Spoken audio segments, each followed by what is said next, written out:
If you want to use voice typing on the Motorola Edge 70, here's what you can do. So first of all, we need to check if voice typing is enabled.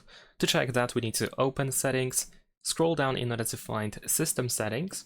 Then once you go to System Settings, open Keyboard. Next, we're gonna go to On-Screen Keyboard.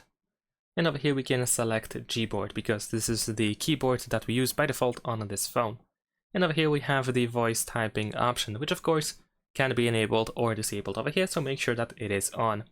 After that, you can open your keyboard. So for example, I'm going to use this Google search. And in here, we should be able to find this microphone on the right side. So we can tap over here, and if you grant the permission, then whatever you say out loud, it should be converted into a text. There we go.